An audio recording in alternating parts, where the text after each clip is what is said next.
आत्मा ने किया बच्चे को जिंदा। ये घटना सन 1958 में घटित हुई थी। उस समय में चिकित्सा सुविधा बहुत ही कमज़ोर हुआ करती थी। यूपी के मुजफ्फरनगर के रसूलपुर गांव में एक चौधरी गिरधर सिंह नाम का एक आदमी रहा करता था।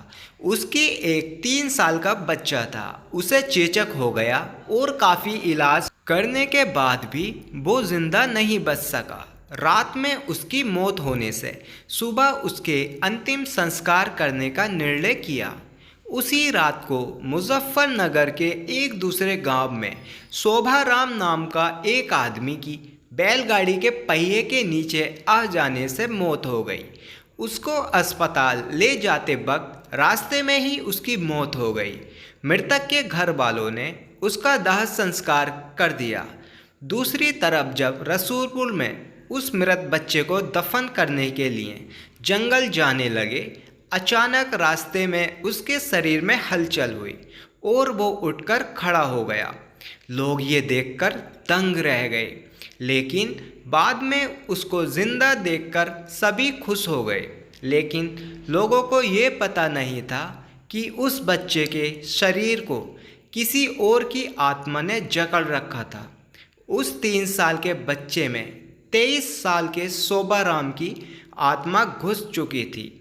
वो अलग जगह पर आकर बहुत परेशान हो रहा था और खाना खाने से मना कर रहा था, लेकिन बड़ी मुश्किल से समझाकर उसको खाने के लिए राजी किया। एक दिन वो बच्चा अपनी माँ के साथ उसके ननिहाल जा रहा था। अचानक रास्ते में वो जगह आई जहाँ शोभाराम की मौत हुई। उस बच्चे ने इशारा करके बताया कि ये रास्ता उसके गांव की ओर जाता है। उसकी माँ उसकी बातों को अनसुना कर उसके ननिहाल चली गई। उसके ननिहाल में आत्माराम के गांव का एक आदमी जगन्नाथ किसी काम से आया। आत्माराम की आत्मा ने उसको पहचान कर उसे आवाज़ लगाई। जगन्नाथ को बच्चे के मुंह से अपना नाम सुनकर अचंभा हुआ। जगन्नाथ के पूछने पर उस बच्चे ने उसको पूरा इतिहास बता दिया और बोला कि मेरी मौत से पहले ही तुम लोगों ने मुझे जला दिया। और इस बच्चे के खाली शरीर को देखकर उसमें रहने लगा। जब जगन्नाथ ने ये बात अपने गांव में बताई तो उसके पूरे परिवार के लोग आत्माराम से मिलने चल दिए। उस बच्चे ने सबको पहचान लिया और वो उनके साथ उसके गांव चल दिया और उसने वापस रसूलपुर आने से मना कर दिया, लेकिन लोगों के समझाने पर मान गया।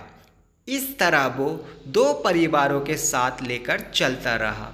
इस कहानी से हमें ये पता चलता है कि यदि कम उम्र में किसी की मौत हो जाती है तो वो अपनी अधूरी इच्छाओं को पूरा करने के लिए किसी के शरीर को इसका ज़रिया बना सकती है।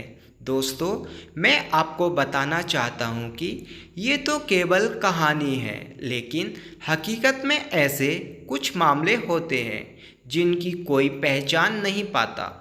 इस कहानी में आपको थोड़ी सी भी सच्चाई लगे तो कमेंट के ज़रिए अपना विचार लिखना ना भूलना। धन्यवाद। कहानी पसंद आई लाइक करो, चैनल को सब्सक्राइब करो। बने रहिए हमारे चैनल पर मज़ेदार कहानियों के लिए।